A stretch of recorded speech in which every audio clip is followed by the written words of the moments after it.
Semuanya, selamat datang kembali di 100% Sehat.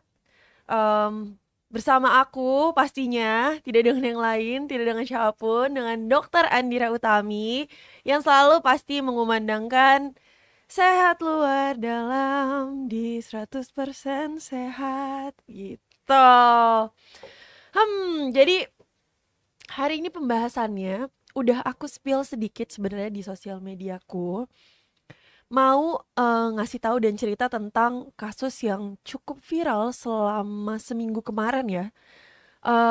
Ada yang pernah dengar nggak Sobat Langit Musik di sini tentang berita ada anak usia 5 tahun di Buleleng, Bali mengalami gigitan anjing lalu videonya tersebar. Itu sebenarnya kontroversial aku baca di komennya karena maksudnya kontroversi itu karena ada yang setuju video itu disebarin, ada yang enggak karena kan sebenarnya nggak tega ya ngelihat apa namanya ada orang tua, bapak ibunya lagi nganterin anaknya ke rumah sakit, kejang-kejang segala macam, terus didokumentasiin gitu.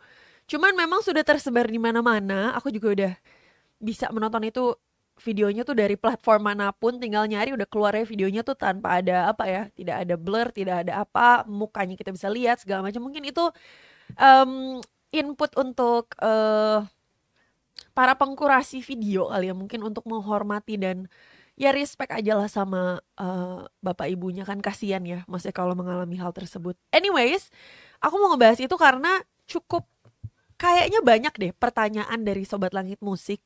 Nggak even cuman Sobat Langit Musik doang, siapapun di luar sana masih bingung gitu. Emang anjing itu tercipta dengan rabies kah? Anjing tuh apakah dia yang membawakan rabies kah? Apakah semua liur anjing itu mengandung rabies kah? Terus orang jadi takut dong untuk punya anjing. Sedangkan aku bukan anak anjing banget sih. Maksudnya aku suka banget gitu sama anjing. Aku di rumahnya ada anjing dan selama hidup aku tuh aku udah punya anjing kurang lebih ada 10-12 anjing lah aku punya gitu, dan aku ingat semua namanya gitu. Jadi supaya nggak ada yang kebingungan sama fakta tentang anabul-anabul ini, hari ini kita akan ngebahas ya. Jadi kita akan ngebahas tentang anak kecil di Buleleng meninggal dunia sehabis digigit anjing sepekan yang lalu.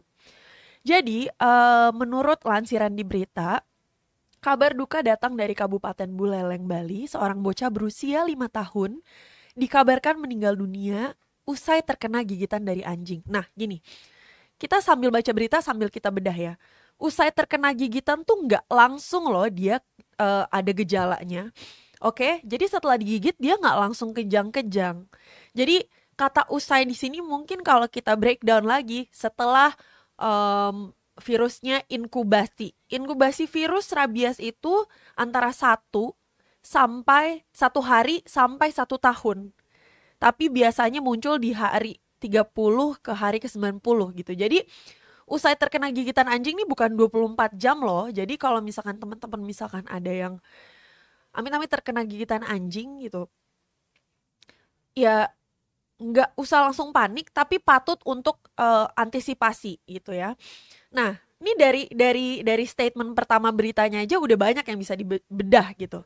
Meninggal dunia setelah terkena gigitan anjing. Nah, usai terkena gigitan tuh berapa lama sih jedanya sampai akhirnya keluhannya muncul? Terus anjing seperti apa? Ini masalahnya kan ada tulisan anjing peliharaannya yang terinfeksi rabies. Nah, orang kan jadi takut kan, anjing peliharaan kok bisa jadi terkena infeksi rabies sih gitu. Aku nggak tahu datanya, belum baca datanya di Bali gimana, tapi kan aku beberapa kali ke Bali memang banyak anjing liar ya. Jadi aku rasa tidak sedikit juga orang-orang yang mungkin memelihara anjingnya karena melihat anjing liar. Terus kan emang kebiasaannya beberapa kali aku ngobrol sama orang asli di sana, kalau ada anjing liar yang mereka kalungin gitu, apa namanya, mereka kasih apa sih, ya itu kasih kalung anjing ya diurus, tapi backgroundnya dia lahir di mana, itu induknya siapa belum tentu tahu. Tiba-tiba datang ucuk-ucuk udah gede aja anjingnya. Jadi anjing peliharaan ini kalau kita harus jelaskan lagi lebih dalam, mungkin memelihara di saat bukan dari kecil. Jadi dia proses vaksinasi anjingnya nggak tahu, induknya siapa nggak tahu, udah terpapar apa aja anjingnya nggak tahu. Jadi Dari satu kalimat pertama aja nih, kabar duka datang dari Kabupaten Buleleng, Bali. Seorang bocah berusia 5 tahun dikabarkan meninggal dunia usai terkena gigitan anjing. Satu yang perlu diketahui dan akan kita bahas adalah seberapa lama jeda dari gigitan sampai keluhan itu ada, sampai akhirnya ada kematian. Kedua, anjing peliharaan. Jangan sampai jadi twisted atau jadi blunder karena anjing peliharaan yang seperti apa nih? Apakah kita nggak aman juga kalau anjing peliharaannya kita udah rawat dari kecil dan kita vaksinasi dan segala macam gitu. Jadi anjing peliharaan seperti apa nih? Anjing peliharaan yang tiba-tiba diadopsi, nggak tahu seluk beluknya dari mana, bibit bobot anjingnya kita nggak tahu dia dilahirkan di mana, nggak ada sertifikatnya, apa segala macam. Nah kita harus tahu jenis anjing seperti apa karena anjing kalau dipelihara ya namanya anjing peliharaan. Tapi dari mana anjing itu berada? Kita harus cari tahu itu. Jadi usai terkena gigitan kita harus tahu durasi inkubasi dan juga anjing peliharaan. Apakah anjing peliharaan itu adalah deskripsi yang tepat untuk mendeskripsikan anjing rabies? Karena takutnya kan orang-orang jadi salah kaprah kayak ngira, oh my god anjing peliharaannya bisa rabies gitu. Padahal anjing itu bukan terlahir dengan rabies gitu. Dia juga tertular rabies sampai akhirnya dia terkena rabies gitu. Punten yang mau info dong gengs, layarnya menghilang. Oke. Jadi sorry ada sepersekian detik technical issue, tapi nggak issue sih. Nah, Kadek Susiani menjadi salah satu orang yang membagikan kabar tersebut. Nah, ini ibu ini ternyata yang nyebarin lewat TikTok nih. Videonya viral menampilkan cuplikan saat bocah yang terinfeksi anjing rabies itu masih berada di rumah sakit. Aku aja udah nonton ya, aku nggak tahu udah tersebar sebagaimana luasnya, tapi aku memang udah melihat anaknya gimana. Dan emang aku udah beberapa kali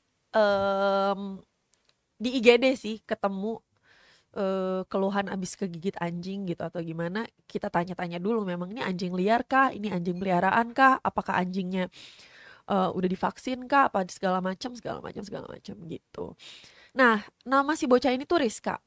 Jadi aku ceritain sedikit ya, aku udah riset kronologinya tuh gimana sih. Jadi Rizka itu lagi main dagang-dagangan, ceritanya dia lagi main jual-jualan. Biasalah anak kecil kan kita dulu suka jadi kasir, suka jualan buah atau apa. Dia lagi main di halaman rumahnya, kemudian anjing itu tiba-tiba datang langsung ngegigit lengan kirinya, ngegigit tangannya.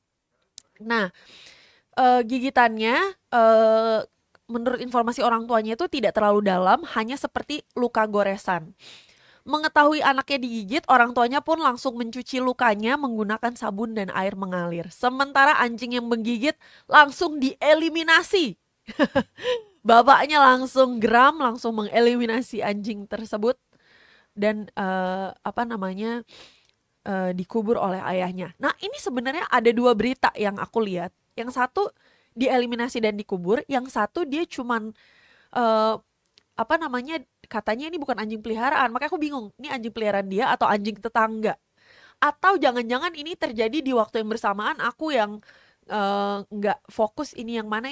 Tapi katanya si bocah buleleng ini, jadi katanya tetangganya tuh pas ditanya anjingnya mati nggak, dijawabnya nggak mati padahal udah mati kayak gitu. Jadi nanti aku jelasin juga kenapa pertanyaannya adalah kenapa anjingnya mati atau enggak ya, karena anjing rabies itu bukan sepersekian persen sih, kemungkinan besar emang akan ujung-ujungnya mati gitu. Jadi pas ditanya mati atau enggak, katanya nggak mati. Jadi dari awal digigit itu bapaknya nggak bawa ke rumah sakit. Setelah dia ngelihat karena cuman goresan, itu lukanya kecil, kata bapaknya itu lukanya kecil, kayak goresan doang. Jadi nggak ada yang ngebawa anak itu ke rumah sakit sampai sekitar katanya kurang lebih 2 minggu ya, 2 minggu apa 20 hari gitu. Sayang lantaran merasa luka gigitan yang dialami oleh Rizka cukup ringan, orang tuanya tidak melarikan diri ke rumah sakit atau puskesmas agar diberikan vaksin anti rabies atau VAR. Jadi karena dianggap ini cuman goresan kecil, cuman gigitan, ya udahlah. Jadi nggak dibawa ke puskesmas ataupun ke rumah sakit untuk dapat VAR ini, vaksin anti rabies. Padahal beberapa keluarganya udah memberikan saran supaya terhindar dari terjadinya rabies. Mengingat sekitar 6 bulan lalu, anjing tersebut juga pernah menggigit 2 sahabat Rizka. Jadi sebenarnya sih dari gelagatnya, gigit tuh bukan gini. Bagi orang yang belum pernah bercengkrama sama anjing, anjing tuh suka iseng, gigit-gigit. Gigit-gigit yang iseng sama gigit-gigit yang kayak mau menerka itu beda. Akan terasa keliarannya gitu. Pasti tahu deh, gigitan yang kayak cuman apa tuh namanya, gigit ngajak main sama tiba-tiba datang ngegigit, itu nggak ada. Biasanya bukan personality anjing peliharaan tuh kayak gitu. Itu udah menjadi satu apa namanya, perilaku yang harusnya ditandai gitu, kayak ih kok nih anjing agresif banget sih gitu. Nah, saat dia digigit, bapaknya langsung menghubungi saya, nih orang yang ngasih tahu di beritanya. Saya sudah sarankan cepat dibawa ke puskesmas untuk dapat vaksin anti rabies, tapi kata bapaknya lukanya hanya kecil. Nah, pada faktanya rabies ini adalah infeksi virus yang terjadi pada otak dan sistem saraf. Nah, virus penyebab rabies umumnya menular ke manusia melalui gigitan hewan. Gak cuman anjing ya, gigitan hewan. Nanti kita akan kasih tahu ada gigitan hewan apa aja sih yang bisa menyebabkan rabies dan kenapa anjing itu kayak ciri khasnya rabies gitu. Padahal anjing sendiri itu dapat rabies bukan karena dia sendiri terlahir dengan rabies gitu. Jadi anjing tuh bukan binatang yang terlahir dengan rabies ya teman-teman. Jadi bukannya dijauhin tapi lebih ke kita jadi bisa tahu kalau anjing liar nggak usah terlalu di, mungkin kita yang orang-orang yang gemes banget sama anjing ya emang punya kecenderungan nggak terlalu berpikir panjang di saat ngelihat anjing lucu langsung kita pegang. Tapi ada baiknya kalau misalkan memang ketemu anjing liar yang nggak tahu rumahnya di mana, emang dia liar, emang apa namanya nggak ada pemiliknya, nggak kerawat, lebih hati-hati, nggak usah terlalu dekat, nggak usah terlalu gimana, karena emang yang lebih harus dikhawatirkan itu anjing yang liar. Kalau anjing peliharaan, nanti kita kasih tahu kenapa jauh lebih aman. Nanti kita bahas di bawah ya.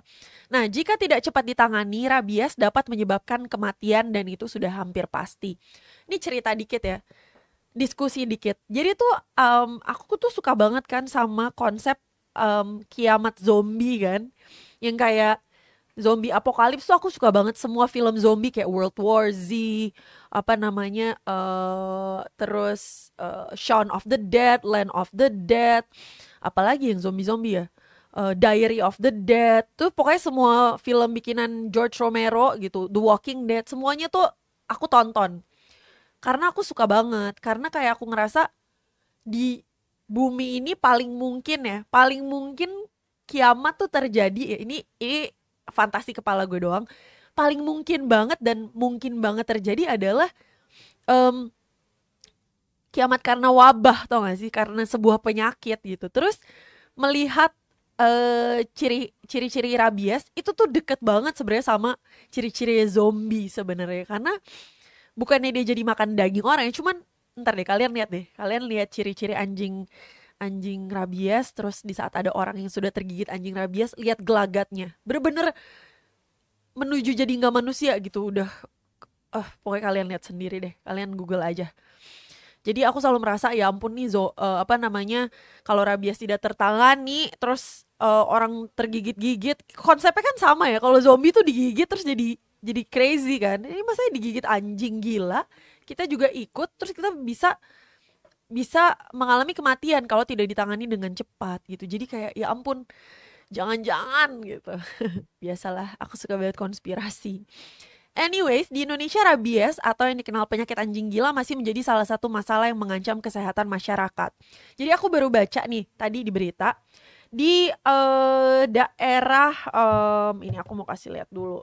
Dia itu di daerah, oh ya, kasus rabies di NTT berpotensi jadi wabah yang besar hingga Timor Leste, kata ahli. Jadi ternyata ditemukan nih, pemerintah Nusa Tenggara Timur di tanggal 1 Juni menyatakan akan melakukan vaksinasi darurat rabies terhadap seluruh hewan penular rabies.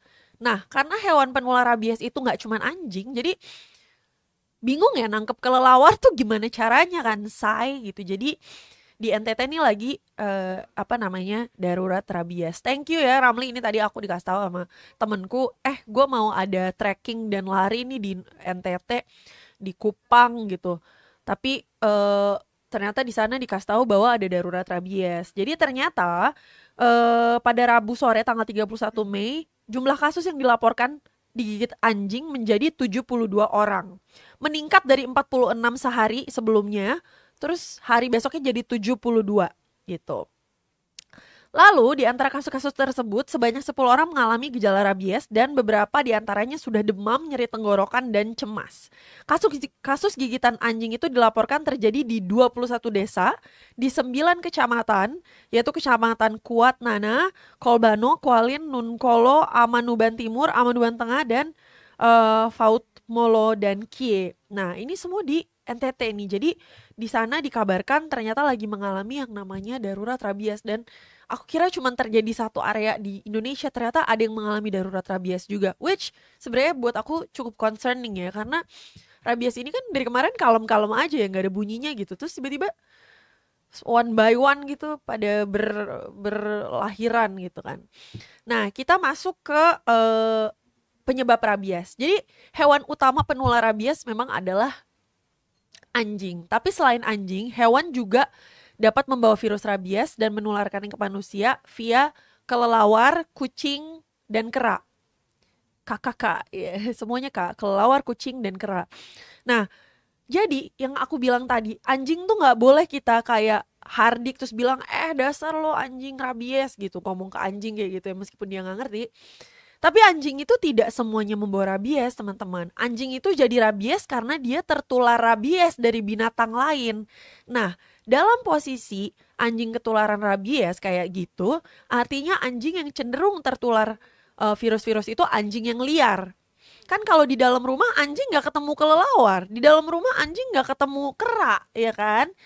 Di dalam rumah anjing nggak ketemu kucing liar gitu. Jadi anjing-anjing yang mungkin terkena rabies sangat besar kemungkinannya memang anjing liar. Makanya waktu itu kan aku pernah digigit anjing.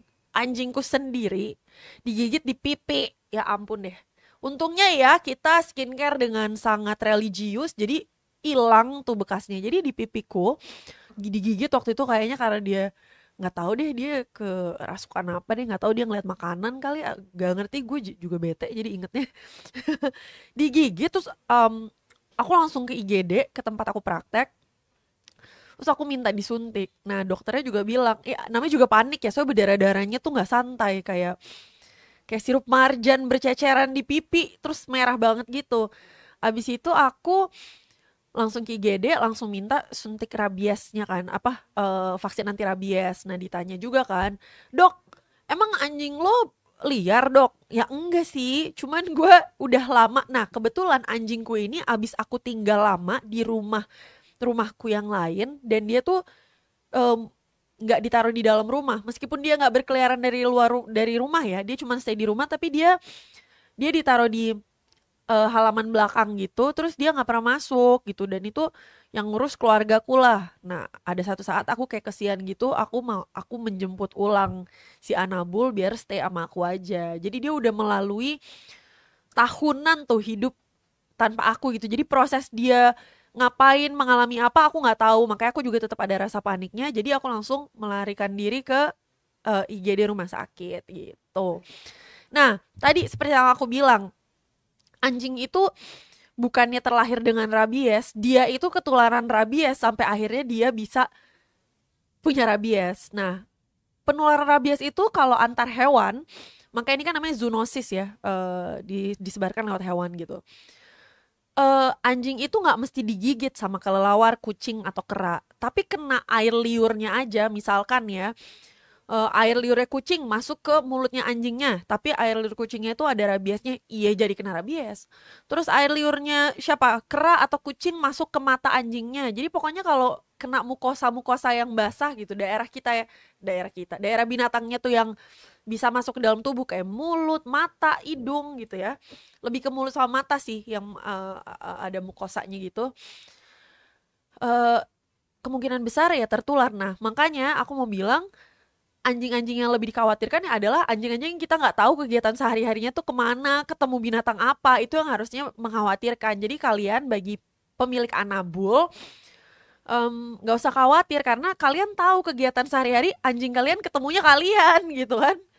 kan kalian bukan pembawa rabies dan tidak menggigit anjing kalian gitu. Jadi intinya adalah jangan khawatir soal peliharaan selama kalian tahu anjing kalian itu nggak ketemu hewan lain. Maksudnya hewan yang tadi ya, yang entah kucing, kelelawar, kera, atau nanti ada beberapa binatang lainnya deh setauku yang bisa membawakan virus itu juga. Jadi jangan langsung panik dipatok rata gitu, karena sebenarnya anjing jadi rabies itu bukan karena dia terlahir dengan rabies. Itu sih yang harus kalian tahu juga. Nah, virus rabies bisa menular melalui air liur, gigitan, atau cakaran hewan yang tertular rabies. Jadi memang antar hewan bisa menularkan dengan liur, gigitan, atau cakaran. Dari hewan ke manusia juga bisa menularkan lewat liur, gigitan, atau cakaran. Jadi hewan yang berisiko tinggi untuk menularkan rabies umumnya adalah hewan liar seperti yang aku bilang tadi, atau hewan peliharaan tapi tidak mendapatkan vaksin rabies. Makanya para orang tua anabul ini kan sebenarnya aku salah satunya ya, kita diharapkan untuk vaksinasi rutin sebenarnya, kayak punya anak aja tapi anaknya berkaki 4 gitu loh, berkaki 4 dan makannya lahap banget gitu, nggak jelas apa aja mau dimakan, terutama anjingku ya. Jadi mungkin kalau dikatakan khawatir sama anjing peliharaan, itu lebih ke anjing peliharaan yang kalian tidak vaksinasi. Itu baru mengkhawatirkan. Jadi yang pada umumnya menularkan rabies itu anjing liar. Tapi kalau memang anjing peliharaan, bisa aja kalau anjing kalian atau anabul kalian gak kalian vaksin. Makanya pastiin untuk vaksin. Kalau udah vaksin lengkap tuh dari dia umur 3 bulan, biasanya per tahun vaksin sekali buat ngeboost gitu. Begitulah mengurus anjing ya kan. Bagi halayak muda yang mau latihan gitu ya, punya anak, sok atuh punya kucing apa punya anjing dulu gitu. Karena katanya kalian berlatih ngobrol tapi nggak ditanggepin ya kan. Ngomong sama anjing kan gue ngomong sendiri kayak, halo sayang gimana makannya gitu. Ya gue nggak dibalas ya, kalau dia bisa ngomong gue takut sih. Tiba-tiba enak bu gitu, matilah gue. Nah, gejala rabies adalah sebagai berikutnya. Muncul gejala rabies itu bisa sangat bervariasi, mulai dari 1-5 hari sampai 1 tahun. Jadi pertama nih sebenarnya ya, kalau udah tahu, ini pencegahan dulu ya. Kalau udah tahu anjingnya liar, gak usah deket-deketin. Kalau nggak tahu anjingnya berasal dari mana, gak usah deket-deketin. Kalau ada di area atau daerah yang memang banyak anjing liarnya, contoh seperti di Bali, dan meskipun sudah dikalungin, gak usah ide juga ngedeketin, karena kan belum tentu pemiliknya ngurus anjing itu dari kecil. Dia bisa aja mengadopsi di saat ngelihat, oh ini anjing sering banget berkeliaran di depan rumah gue, depan toko gue gitu. Bisa aja karena mereka punya kecenderungan kayak gitu kan, memang mengurus dogi-dogi yang berkeliaran itu dan dikalungin. Jadi bukan berarti kalau misalkan ke Bali gitu ya, ngelihat anjing dikalungin terus oh udah aman nih anjing peliharaan. Kalian pastiin dulu ke pemiliknya, Bu ini udah divaksin belum? Gitu. Jadi kalau anjing peliharaan selalu tanya aja, ini udah divaksin apa belum? For safety sake, oke? Nah, gejala penyakit ini umumnya muncul di 30-90 hari setelah penderita tergigit. Jadi, di saat kita baca berita yang pertama tadi, meninggal usai digigit anjing, berarti bukan 24 jam setelah digigit. Setelah masa inkubasinya terjadi dan gejalanya keluar, which ada di rentang tadi kan, 5 hari sampai 1 tahun, tapi paling sering muncul di hari ke-30 sampai hari ke-90. Jadi 30 sampai 90 itu tuh hari-hari dimana kita expect ada gejalanya gitu. Nah, gejala rabies bisa lebih cepat muncul jika lokasi gigitan atau cakaran mendekati dengan otak. Jadi gini, ini juga salah satu waktu itu yang bikin aku panik karena aku digigit di muka kan. Jadi keparahan gigitan anjing itu juga dinilai dari lokasinya. Karena virus rabies ini menyerangnya otak, kalau misalkan gigitannya dia itu semakin ke atas leher, itu sebenarnya concerning gitu. Karena semakin cepat penyebarannya ke sistem syaraf dan otak. Jadi kalau misalkan gigitannya tuh di muka, di di leher, di dada, apalagi di kepala, langsung aja ngibrit ke puskesmas atau rumah sakit karena penyebaran ke otaknya jadi jauh lebih cepat. Nah makanya kemarin tuh aku nggak pakai mikir meskipun tuh anjing peliharaan, aku soalnya pribadi lupa kayak ini anjing udah divaksin belum ya gitu loh, kayak karena jadi kita tuh di rumah punya anjing anjing yang kita urus masing-masing. Aku tuh dulu anjing yang aku urus namanya Popeye, orang tua aku ngurus namanya Cheese, terus ada lagi di rumah ngurus namanya Bronco gitu. Jadi setiap personil punya punya gandengannya masing-masing. Nah, si Cheese ini anjingku yang itu tuh aku nggak tahu dia tuh dulu divaksin apa enggak. Jadi aku langsung lari ke rumah sakit. Terus bekasnya udah hilang. Terus ternyata sudah melewati 1 tahun setelah gigitan. Alhamdulillah ya, tidak ada gejala. Gejala awal dapat muncul meliputi demam atau menggigil, kesemutan, sakit kepala, lelah atau lemas, hilang nafsu makan. Setelah itu ada beberapa keluhan lanjutan yang dapat dialami nih oleh penderita rabies seperti kram otot, sesak nafas, halusinasi, sampai koma. Gejala lanjutan tersebut menandakan bahwa kondisi pasien semakin memburuk. Terus kalian kan ngeliat kan, ih kok yang digigit anjing yang rabies ini pada takut air sih. Nah, kita jelasin. Ketakutan terhadap air atau hidrofobia dan takut kepada angin merupakan bagian dari gejala rabies yang sebenarnya menunjukkan keparahannya karena artinya udah kena sampai ke otak. Karena yang mengatur mengatur sampai akhirnya hidrofobianya muncul itu di talamus, di bagian otak ada yang namanya talamus yang mengatur menelan air, bicara, koordinasi dan sebagainya. Nah, karena jadi virusnya ini tuh sebenarnya berkembang di saliva atau di air liur. Semakin terkena banyak air, ya dia jadi nggak bisa bertahan lama kan karena terbilas. Nah, jadi karena udah kena sampai ke otak tuh virusnya, orangnya itu sebenarnya mengalami spasmik. Spasmik tuh apa ya? Kayak kejang gitu. Badannya tuh menolak air. Jadi seolah kayak takut air, bukan kayak kalau ngelihat air terus dia ngibrit, enggak, tapi badannya kalau kena air itu mengalami spasmik terutama di tenggorokan gitu. Kedua gejala ini umumnya ditemukan pada kasus Furies rabies bersamaan dengan gejala lain seperti hiperaktivitas dan kurang koordinasi kayak yang kalian mungkin lihat di video gitu. Nah, jika ada yang baru digigit hewan dan diduga terinfeksi rabies, lakukan hal-hal berikut sebagai langkah pertolongan pertamanya. Pertama, bila mengalami perdarahan aktif itu adalah darah yang kalau habis di dab atau ditutupin dia tuh masih ngalir ya terus. Tekan bagian lukanya itu dengan kain bersih atau kain kasa untuk menghentikan perdarahan. Satu, cuci luka gigitan atau cakaran menggunakan air dan sabun selama 10-15 menit. Karena pada faktanya sebenarnya virus rabies ini tuh bisa mati di di sinar matahari dan kena kandungan sabun gitu. Setelah dicuci ya 10-15 menit ini. Setelah itu oleskan alkohol 70% atau cairan antiseptik yang mengandung povidone iodine ke luka tersebut. Oke? Segera ke rumah sakit untuk mendapatkan pertolongan lebih lanjut seperti vaksin anti rabies gitu. Nah, rabies ini punya beberapa komplikasi ya. Jadi rabies ini karena dia nyerangnya ke otak, otak tuh kan ibaratnya mesin, bukan mesin ya. Otak tuh tempat segala perintah itu diberikan ke tubuh gitu. Kayak otak tuh yang ngatur tangan kita bisa gerak kemana, kita bisa ada koordinasi, kita bisa ada kepintaran linguistik, kita bisa bicara, kita bisa komunikasi, kita bisa menganalisa, itu semua otak. Bahkan motorik, pergerakan tangan, badan, semuanya itu di otak. Jadi kalau misalkan otaknya yang kena gitu, sebenarnya mengintervensi pusat pengaturan kehidupan sebenarnya. Bahasa dramatisnya ya memang begitu sih.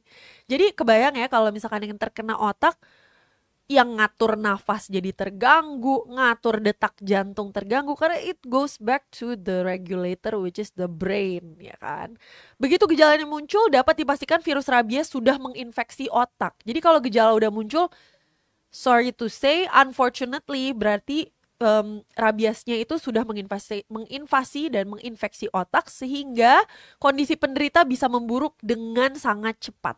Akibatnya penderita dapat mengalami komplikasi seperti gagal nafas yang akhirnya bisa jadi kematian, koma yang bisa jadi kematian, henti jantung yang bisa jadi kematian, dan yang terakhir kematiannya itu sendiri gitu teman-teman. Jadi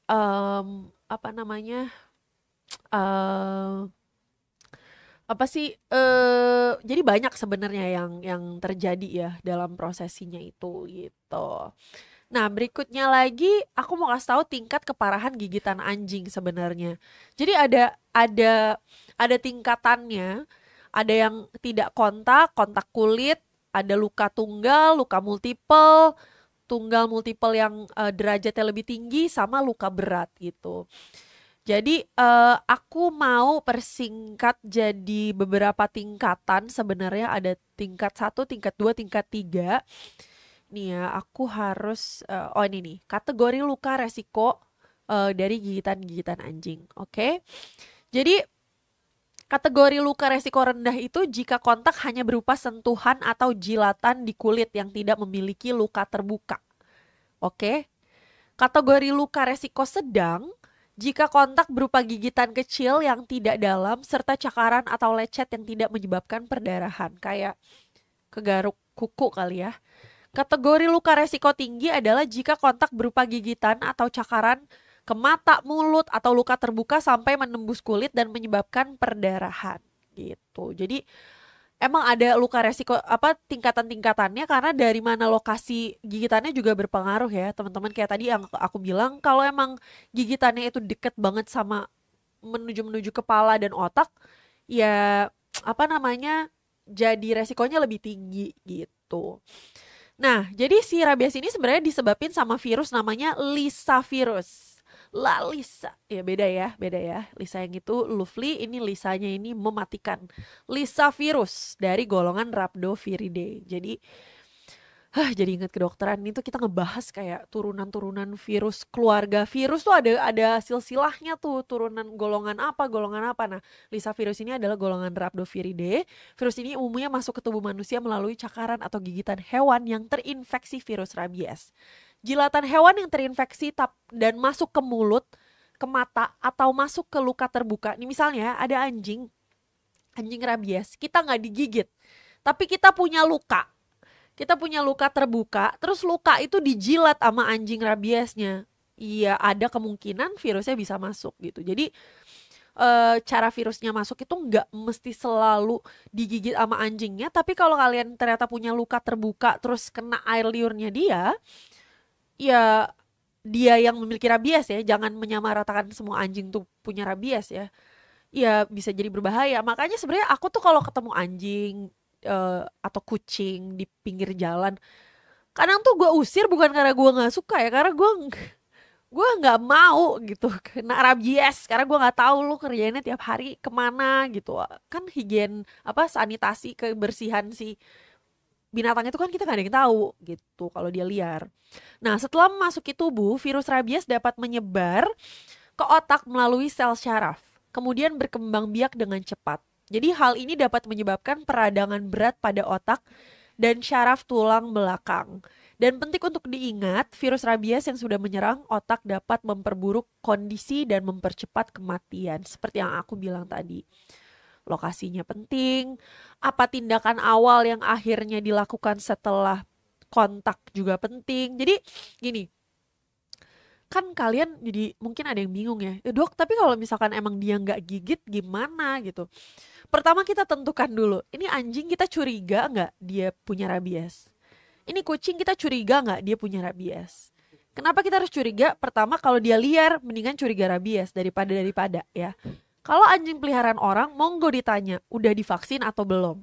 Kalau jawabannya aduh lupa, udah mendingan gak usah dipegang ya.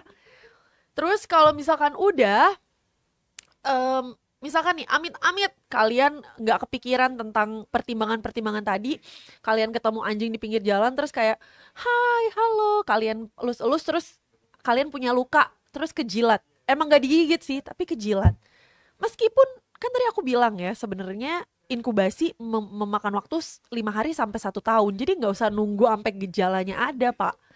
Karena pas gejalanya ada itu most likely memang sudah menginfeksi otak, which jadinya terlambat, oke? Nah, jadi kalau misalkan kalian somehow somewhat ketemu sama anjing atau kucing liar, terus kalian pegang, terus ngejilat, terus terutama ngejilat di area yang kalian ada luka, meskipun kalian fine-fine aja nggak ada keluhan, mendingan vaksin aja deh daripada karena kalian sama dengan sudah terpapar. Apalagi kalau ketemu anjing liar terus ngegigit elu, ketemu kucing liar terus ngegigit elu, nggak usah ditanya dua kali, langsung aja ke IGD. Nggak usah pakai mikir, ah ini nggak ada gejala, ah ini lukanya kecil.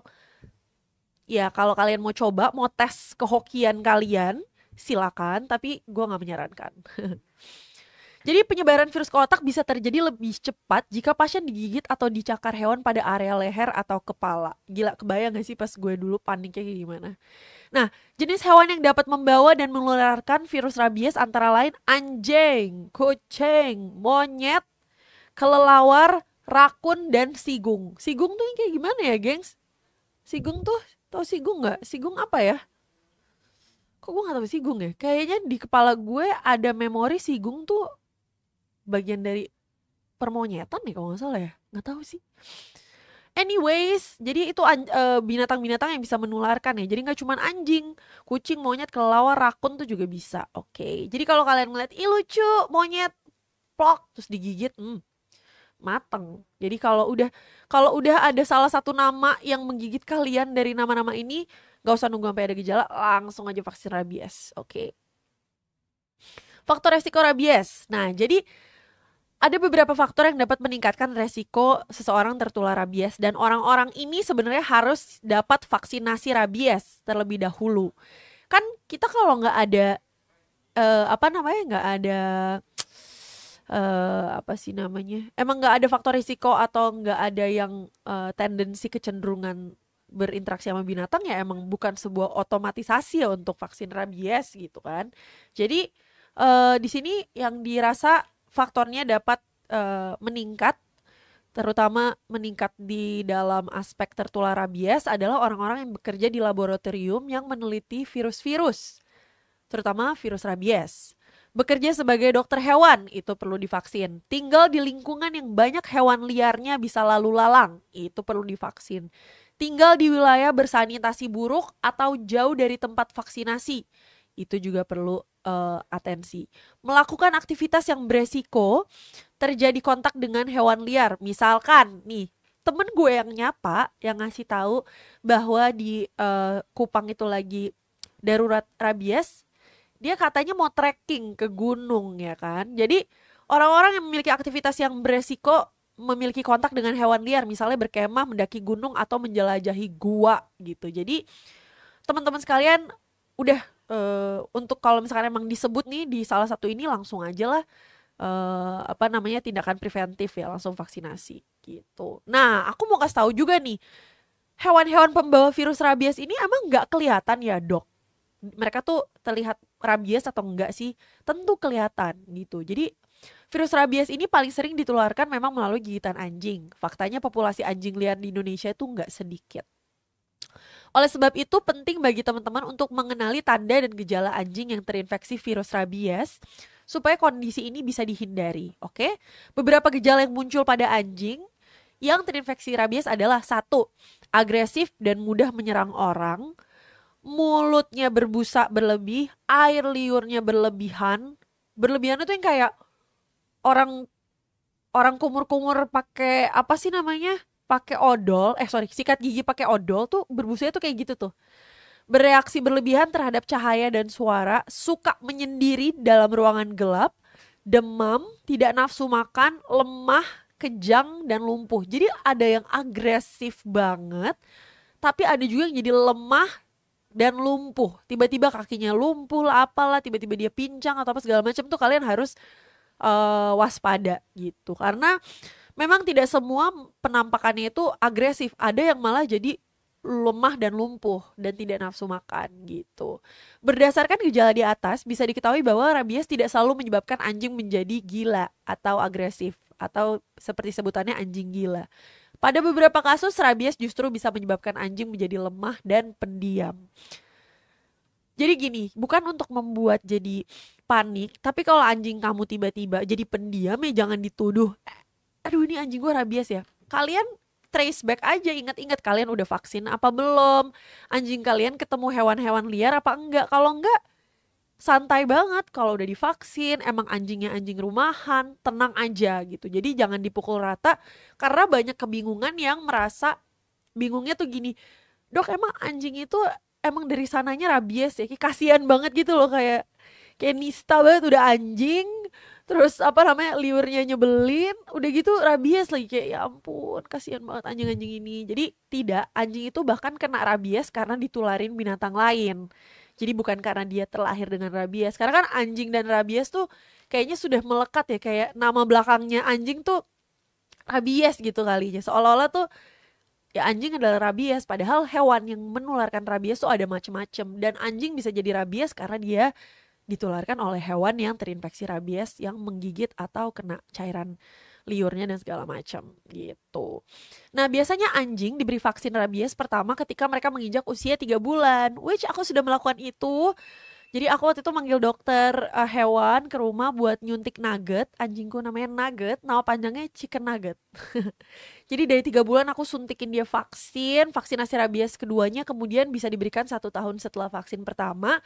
Tapi biasanya jadwalnya udah dikasih tahu sama dokternya, mesti kapan, karena ya meskipun saya dokter, saya tidak mau apa namanya, numpang tindihkan ilmu tentang dokter hewan karena saya tidak mengerti. Jadi jadwal pemvaksinan biar nanti dikasih tahu sama dokter hewannya.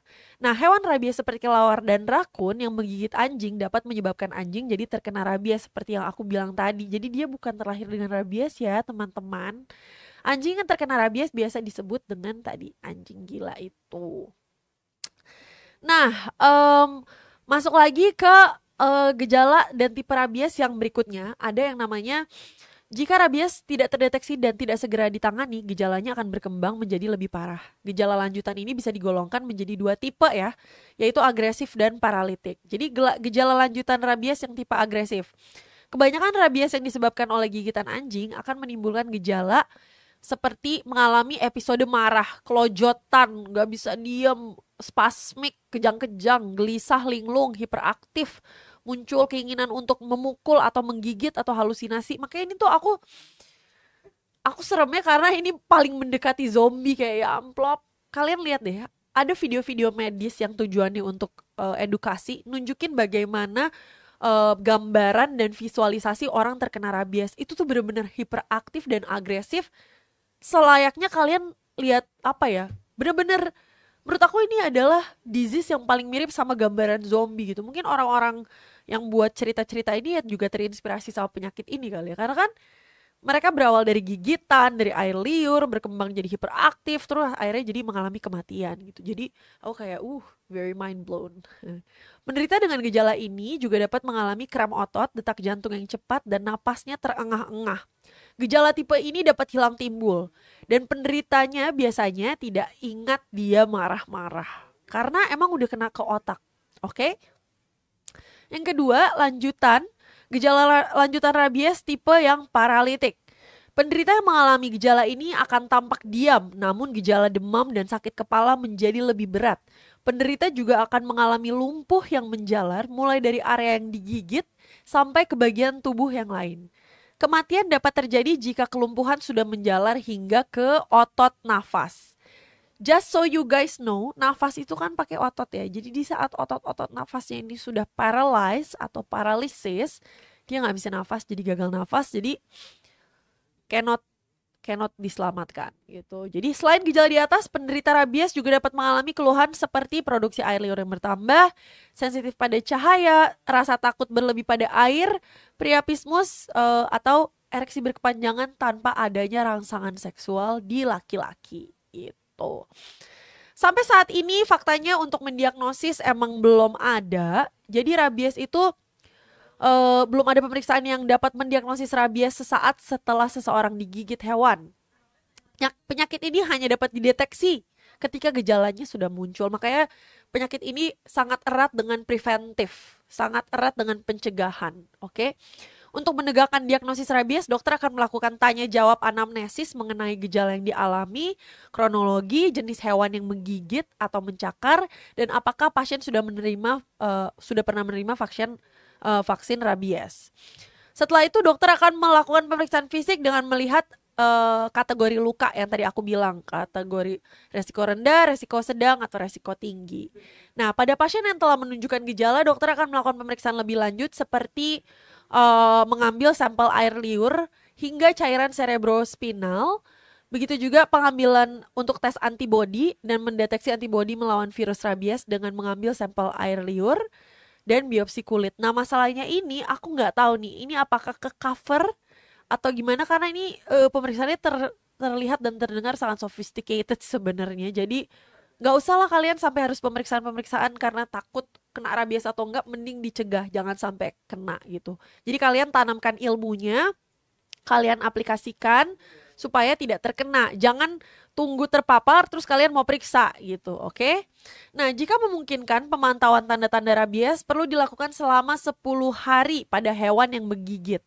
Karena hewan yang menggigit itu akan mengalami perubahan sikap juga dan cenderung akan mati gitu. Jadi makanya pertanyaannya si bapaknya itu kan nanya kan dia, itu anjingnya mati nggak? Nah, kata tetangganya dia ngasih taunya bohong. Nah, makanya aku bingung nih, ada dua berita. Ada yang bilang langsung dibunuh anjingnya, ada yang bilang anjingnya itu tangganya bohong, katanya apa namanya, dibilangnya nggak mati, padahal udah mati setelah seminggu 2 minggu abis gigit.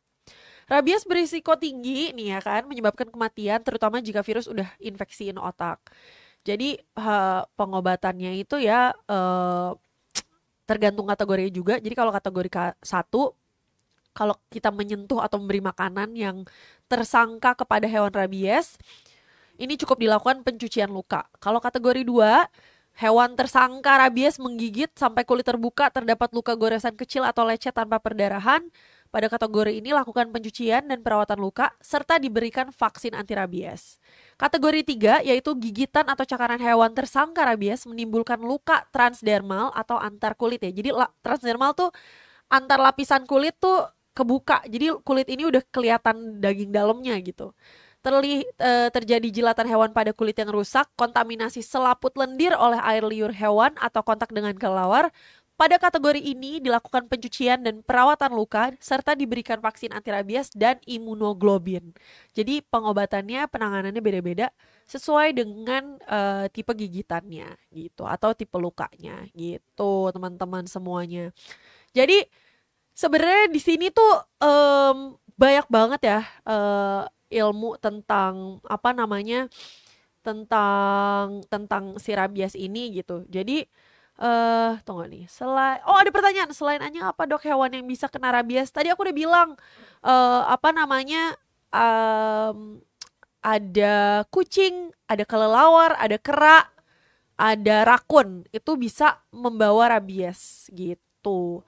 Jadi semoga ya teman-teman sekalian bisa mendapatkan apa ya, ilmu dari yang kita sampaikan hari ini. Nggak mesti panik kalau punya anjing peliharaan di rumah, punya kucing di rumah, nggak usah panik, karena selama kalian tahu kalian ngurus anjing dan kucingnya, kalian vaksinasi, terus anabul kalian nggak main dengan hewan liar. Maksudnya ini kan menjadi paparan dimana kita nggak tahu hewan liar itu terinfeksi rabies atau enggak. Jadi makanya pentingnya tuh ya adalah kita vaksin, kita nggak lepasin anjingnya dengan sembarangan atau kucingnya dengan sembarangan ya.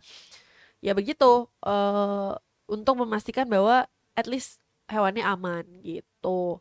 Nah, jadi bisa ada beberapa sih sebenarnya ya vaksinasi yang bisa diberikan dengan kepada pasien. Seperti pada pasien yang belum pernah mendapatkan vaksin rabies, dokter akan memberikan 4 dosis vaksin dengan rincian. Dosis pertama diberikan setelah digigit, diikuti dengan suntik serum anti rabies. Dosis kedua diberikan pada hari ketiga, jadi 1, 3, 7, 14 sampai hari ke-28. Jadi ini tuh selangnya hari ke-1, hari ke-3, hari ke-7, hari ke-14.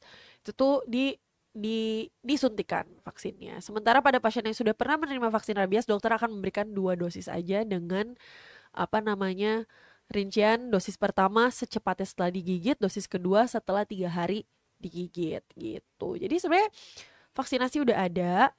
Orang-orang yang butuh vaksin monggo, yang beresiko tinggi silahkan ya. Jangan sampai kelewatan, jangan sampai kecelek, jangan sampai miss, karena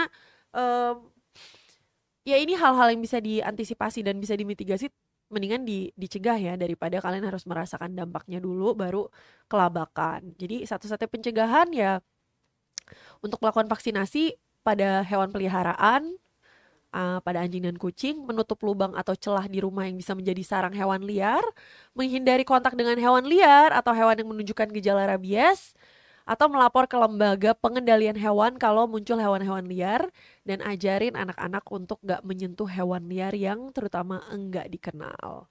Kurang lebih seperti itu. Semoga Sobat Langit Musik bisa mendapatkan informasinya ya. Maksudnya bisa bermanfaat dan bisa jadi pegangan informasi untuk berikut-berikutnya. Dan jangan ada yang miss-miss lagi tentang apakah anjing semuanya berbahaya, apakah kucing semuanya berbahaya.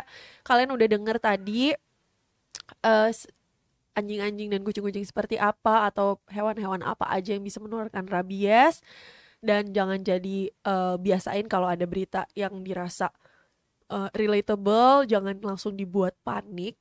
Kita cari dulu faktanya, kita cari dulu risetnya, kita cari dulu landasan teorinya, baru kita comes down to the conclusion. Konklusinya kan sekarang sebenarnya menghindari hewan-hewan yang menunjukkan gejala rabies, menghindari hewan-hewan yang tadi aku sebut, apalagi yang liar, melakukan vaksinasi sama hewan-hewan peliharaan di rumah. Dan untuk orang-orang yang punya resiko tinggi, silakan memvaksinasi diri masing-masing kalau dirasa punya kecenderungan terkena rabies, kecenderungannya lebih tinggi seperti itu. Jadi semoga info dan ilmunya bermanfaat. Semoga teman-teman juga terhindar dari segala penyakit. Semoga terhindar juga dari gigitan-gigitan anjing-anjing liar, kucing-kucing liar.